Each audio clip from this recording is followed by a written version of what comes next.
সূরা বাকারার 208 নম্বর আয়াতের মধ্যে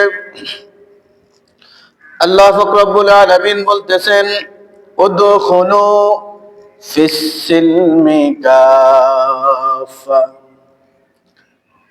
আল্লাহ রব্বুল আলামিন তার প্রিয় বান্দা জনাব মুহাম্মদুর রাসূলুল্লাহ সাল্লাল্লাহু আলাইহি সাল্লামের মাধ্যমে আমাদেরকে জানিয়ে দিচ্ছেন, উদখুলু ফিস সিলমি কাফা, তোমরা প্রবেশ করো পরিপূর্ণ ইসলামের ভিতরে।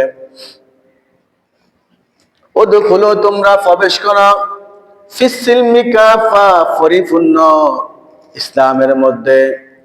অর্থাৎ আল্লাহ রব্বুল আলামিন আমাদেরকে জানিয়ে দিচ্ছেন, তোমরা ইসলামের একটি অংশকে মানবে, একটি অংশকে মানবে না। এমন হবে না। যদি তোমাদেরকে ইসলাম মানতে হয়, পরিপূর্ণ ইসলাম মানতে হবে। তুমি সকালবেলা ইসলাম মানো, বিকালবেলা মানো না। তুমি বিকালবেলা ইসলাম মানো, সকালবেলা তুমি মানো না, তা হবে না।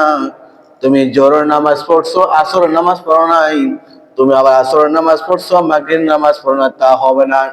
অর্থাৎ তোমাকে যদি কাজ করতে হয়, অর্থাৎ তোমাকে যদি ইসলামে প্রবেশ করতে হয়, তাহলে তোমাকে অবশ্যই পরিপূর্ণ ইসলামের মধ্যে প্রবেশ করতে হবে।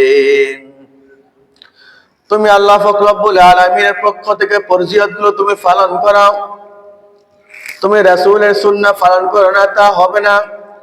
কেননা রাসূল করিম সাল্লাল্লাহু আলাইহি সাল্লামকে ব্যতীত আল্লাহকে পাওয়া যাবে না।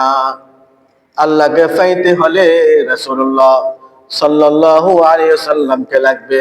কাল কিয়ামতের কঠিন ময়দানে যদি আল্লাহ রব্বুল আলামিনের কাছে সাহায্য পেতে হয়, যদি আল্লাহ রব্বুল আলামিনের সান্নিধ্য অর্জন করতে হয়, জান্নাতে যদি প্রবেশ করতে হয়, তাহলে অবশ্যই তোমাকে রাসূলুল্লাহ সাল্লাল্লাহু আলাইহি সাল্লামের শাফাআত লাগবে। শাফাআত ছাড়া কোনো বান্দা জান্নাতের ভিতরে প্রবেশ করতে পারবে না। তোমার জীবনের ভিতরে তুমি সুন্নাত পালন করো নাই, রাসূলকে পরিপূর্ণ পালন করো নাই, রাসূলের সুন্নাহ পরিপূর্ণ পালন করো নাই। তুমি রাসূলের সুন্নাহ পালন করতে গিয়ে তুমি দাড়ি রাখো নাই, পাঞ্জাবি পরো নাই, লম্বা জুব্বা পরো নাই, বিভিন্ন রকমের রাসূলের সুন্নাহ কাজে কর্মে তুমি পালন করো নাই।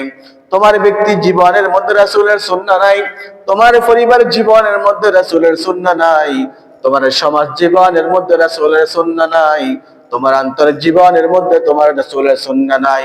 সেই রাসূল কিভাবে আশা করো কাল কিয়ামতের কঠিন ময়দানে তোমাকে আল্লাহ রব্বুল আলামিনের কাছে শাফাআত করবে, জান্নাতে তোমাকে প্রবেশ করানোর জন্য। এই জন্য আল্লাহ রব্বুল আলামিন বলতেছেন, উদখুলু ফিস সিলমি কাফা, তোমাকে অবশ্যই প্রবেশ করতে হবে পরিপূর্ণ ইসলামের মধ্যে। অর্ধেক ইসলামের মধ্যে প্রবেশ করলে হবে না, পরিপূর্ণ ইসলামের মধ্যে তোমাকে প্রবেশ করতে হবে।